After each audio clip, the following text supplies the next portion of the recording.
Welcome back to the Pursuit of Accuracy. I'm Josh, and today we're going to take a look at one of FX's latest offerings, the DRS Classic. So not only are we going to look at the DRS Classic, but we are going to use this as a segue into talk about what I think is going to be a release of probably the most innovative and most sought after air rifle for competition use. And hopefully that's going to happen in a couple months. And hopefully with any luck, we will have that on the channel to show you. But for today, for this video, we're looking at the FX DRS Classic. This is a 22 cal. This is the 500 millimeter. It is meant to shoot pellets. So we are going to review it just like we do all of our other pellet guns, straight out of the box, no tuning, no tweaking, one kind of pellet. We're going to hit the range, and you guys are going to see this unfold just like you would if you were buying this rifle for yourself, because we've shot a grand total of about 10 pellets through this just to get the scope somewhat close enough for the review. But let's get into the details on this bad boy. So as you can tell by the fore end here and the stock, this is meant to be an entry-level PCP air rifle, if FX really makes an entry-level one, because they make super high-quality air rifles, and they do come at a premium. This one is going to run around $1,000, maybe a little bit cheaper. But you can see here we have a synthetic stock, and they call this soft feel, and I would say that's extremely accurate. This thing feels super nice in your hand, and you can tell when you pick it up that it's one, very, very light, and two, meant to be no frills, kind of a woods walker pellet shooter, and that's what I think this is, almost to a T. So you can see here, this is very basic. You have basically one fill gauge, and if you're looking at this by now and wondering, well, this doesn't really look like a PCP air rifle, well, that's by design, because these DRSs, the actual air capacity, the tank, if you will, is around the shroud of the barrel. Now this is something that you've seen before. Grab the musket here. You saw this on the Panthera. So the Panthera, you can see we have a bottle in the back here, but we have some air that is wrapped around the shroud of this barrel. And this is to kind of crunch this form factor, because if you look at the predecessor to this, the Impact, you can see here we have a massive tank on the front. Now this is obviously not factory. This is meant to be bigger and hold more air, but then we also have a plenum back here. So we went from this design to the Panthera, where we still had a tank or cylinder on the back, now to the DRS, where this looks like every other rifle. So we have our air capacity or cylinder up here around the shroud of this, and the plenum is actually in this box style magazine, and that's something you're going to see throughout the lineup, even as we go all the way up to the DRS Pro, which we will talk about in a little bit. But first things first, I think we've talked about this enough. It's a pellet shooter. It's 22 caliber. It's a 500 cc. Let's get outside, and I'm going to bring you along as we shoot our first shots. We're going to shoot at some steel and do something we don't typically do, or at least I don't typically do, and we're going to try and shoot this thing offhand. So let's head out there now. And for this, we're running the Blackhound 2-12x44, so we're dealing with a max of 12 power. That's what we're going to be working with, because this is very much set up to be a woods walker. We got a compact, fairly lightweight scope on here. Nothing special. It's a 22 cal pellet shooter. Again, I don't even know what feet per second this shooting. I have not touched it. It came directly out of the box and now here on the range. So let's see, let's get my parallax straight, and we're gonna see how close or not. Actually, we'll burn this one. Should be close enough to hit that bigger KOL. Okay, yep. I'll burn that first one. We're gonna go after that top paster. Okay, we'll see if the next one is about the same. 1, 2, 3, 4, 5.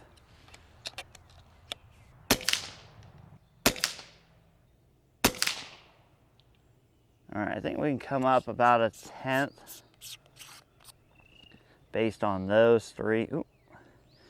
And we are still at like 210 bar. Let's see if that works on the KOL. Some of these are hidden by grass from me.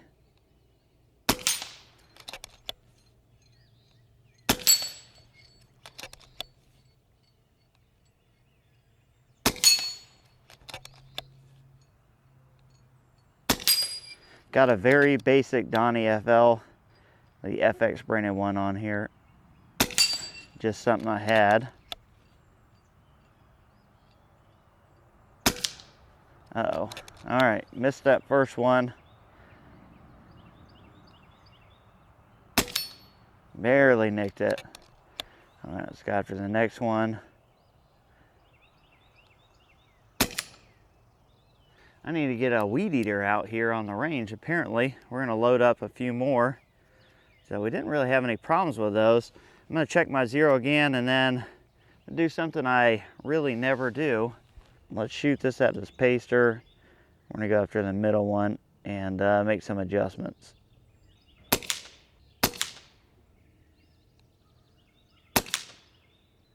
Okay, so all those were 2/10 left and a little low. All right, kind of tired of shooting at paper. Let's put this one in the middle paster and hopefully it's center and we'll shoot some offhand. Oh, all right. All right, so we still have 170 bar. Oh boy. Let's back down on this black hound to about 5 power. I'm gonna go after that 2-inch KYL. All right, let's go after the next one. Ooh. And my form here is absolute garbage. This is not how you shoot a rifle offhand, but it's so light you can get away with it.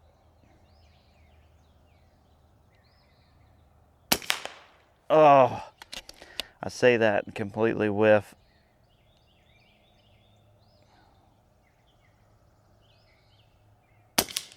Well, you got to be on the target to hit it. So just to show you that was me and not the gun.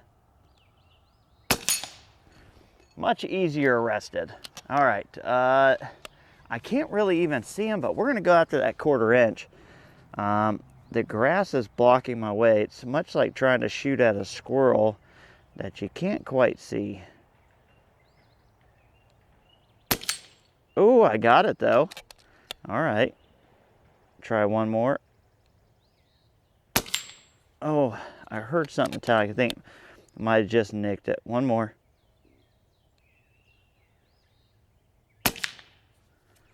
All right, let's go after the next one we can see, which is the 3rd one.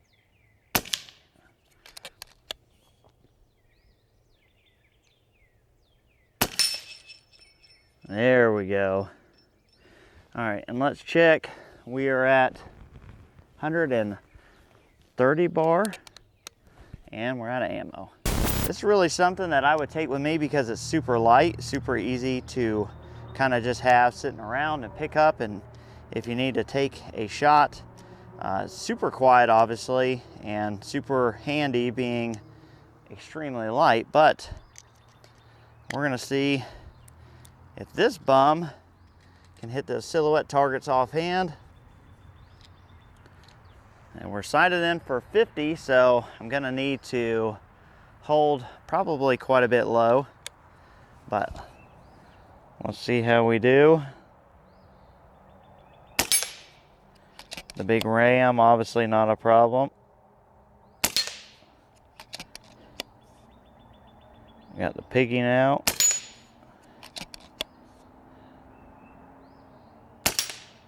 All right, go after him again. Oh, I held right on him and it went over him. There we go, gotta hold him low.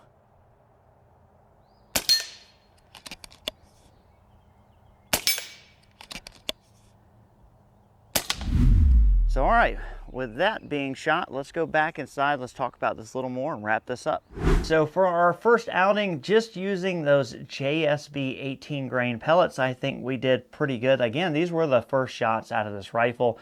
This wasn't hand-picked. This wasn't tuned by the guys at Utah. This was taken off the shelf, sent to me, and I shot it like I think basically anybody would. I'm not tuning this, I'm not tweaking it. It is a woods walker, squirrel hunter for me, and that's how I'm going to use it. Now, one thing I did neglect to mention is that this doesn't have the quick connect Foster style fitting that most FXs or high-end PCP air rifles will have. Because of the form factor, you do have a fill probe, and it's very easy to use. It's on the side of the rifle here.